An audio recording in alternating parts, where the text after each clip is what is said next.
नमस्ते, स्वागत आहे तुमचं राधाच रसोई घर या माझ्या यूट्यूब चॅनलमध्ये। आज आपण करणार आहोत सगळ्यांची फेवरेट अशी पावभाजी। पण पावभाजी करण्याची पद्धत थोडीशी वेगळी आहे। अतिशय चवदार होणारी ही पावभाजी एकत्र न शिजवता वेगळ्या पद्धतीने करणार आहे। पाहूया मग त्याची रेसिपी। सुरुवातीला 4 बटाटे मी उकडून घेतलेले आहेत। चला आता आपण पावभाजी करायला सुरुवात करूया। सुरुवातीला थोडंसं बटर घेतलेलं आहे आणि त्याच बरोबरीने तेल पण टाकणार आहे। एकत्र आपण शिजवणार आहोत। आता हे तेल आणि बटर एकत्र छान वितळून झालेलं आहे। त्यानंतर बारीक चिरून मी कांदा घेतलेला आहे। मी 3 कांदे घेतलेले आहेत बारीक। ते आता आपण परतून घ्यायचे। तांबूसर होईपर्यंत आपण ह्याला परतून घेऊया।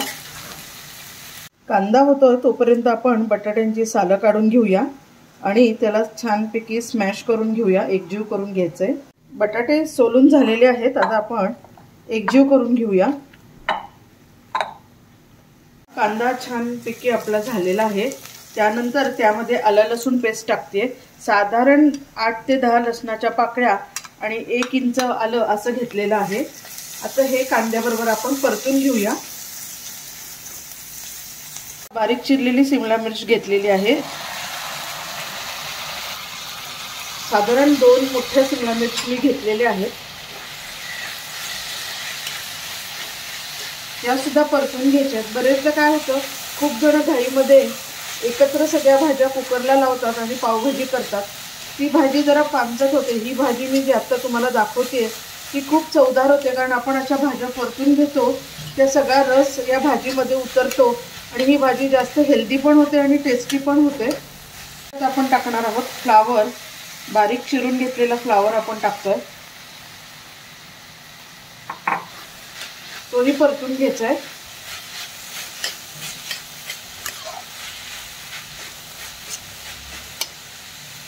आपली परतली जातेच आहे। त्याबरोबरीने आपण पावभाजीला मस्त रंग येण्यासाठी छान थोडंसं बीट घालायचं आहे। साधारण छोटासा तुकडाच आपण घ्यायचा आहे, खूप बीट घ्यायचं नाही, नाहीतर ती चव छान लागत नाही। हे पण आपण आता भाजी बरोबर परतून घेणार आहोत। मी वाटाणे शिजून घेतलेले आहेत, ते सुद्धा त्याच्यामध्ये मिक्स करते। यांनी पावभाजी छान होते। छान आता माझ्याकडे हिरवे वाटाणे अवेलेबल नव्हते। मी आपल्याकडे जे असतात उसळीला आपण वापरतो ते मी 2-3 तास भिजवून ठेवले होते आधी आणि ते कुकरमध्ये शिजवून घेतलेले आहेत आणि ते आता मी भाजीमध्ये मिक्स केले। पाणी करायला ठेवलेलं आहे।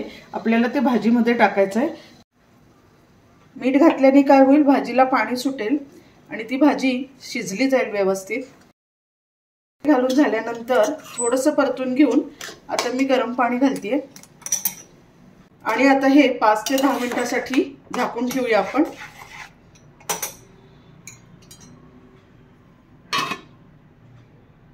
साधारण 7 मिनिट झालेले आहेत। भाजी छान शिजते आहे। आता आपण त्यामध्ये टोमॅटो टाकूया। साधारण 4 टोमॅटो मी घेतलेले आहेत। त्यांनी आंबूसपणा छान येतो भाजीला आणि रंग पण छान येतो भाजीचा। आणि त्यानंतर मी टाकणार आहे आपण स्मॅश केलेले बटाटे। लक्षात घ्या, मी अजूनही पावभाजी मसाला टाकलेला नाहीये। पावभाजी मसाला मी सगळ्यात शेवटी टाकणार आहे। आता हे सगळं एकजीव करून घेऊया आपण आणि परत 5 मिनिटांसाठी झाकून ठेवायचं आहे। आता सगळ्यात शेवटी आपली भाजी छानपैकी शिजत येत आहे। आता सगळ्यात शेवटी आपण काय करायचं, तेल एका बाजूला तापवून घ्यायचं आहे आणि पावभाजी मसाला त्यामध्ये टाकायचा आहे व्यवस्थित आणि थोडंसं लाल तिखट घालायचं। तुम्हाला जेवढं आवडतं ते तसंच। थोडासा पावभाजी मसाला अजून टाकते।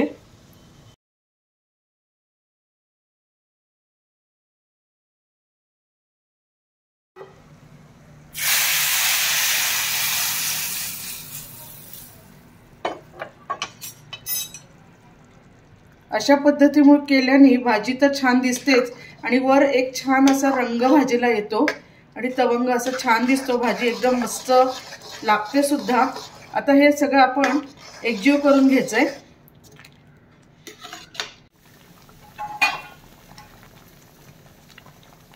हे पहा आपली भाजी किती मस्त दिसते। आता आपण थोडीशी कोथिंबीर टाकून घेऊया आणि अक्षरशः 1 मिनिटासाठी याला शिजवून घ्यायचं आहे। मग आपली भाजी झाली। भरपूर बटर लावलेलं आहे। आता मी ते मस्तपैकी भाजून घेते। बटरशिवाय मजा नाही पावभाजी करताना।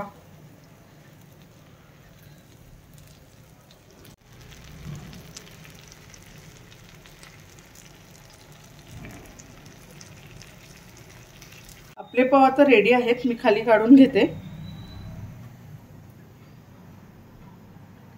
भाजी पण आता आपली तयार झालेली आहे, ती पण मी काढून घेते।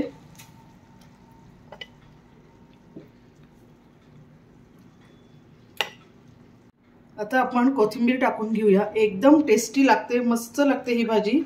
आणि त्यानंतर त्याच्यावर आपण थोडंसं बटर टाकूया। अजून काय पाहिजे, मस्त झालेली आहे।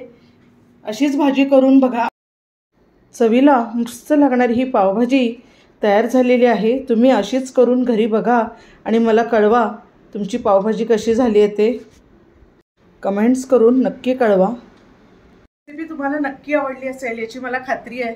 नक्की अशी ही पावभाजी करून पहा आणि एक करायला विसरू नका, राधाच रसोई घर हे माझं चॅनल नक्की सबस्क्राईब करा।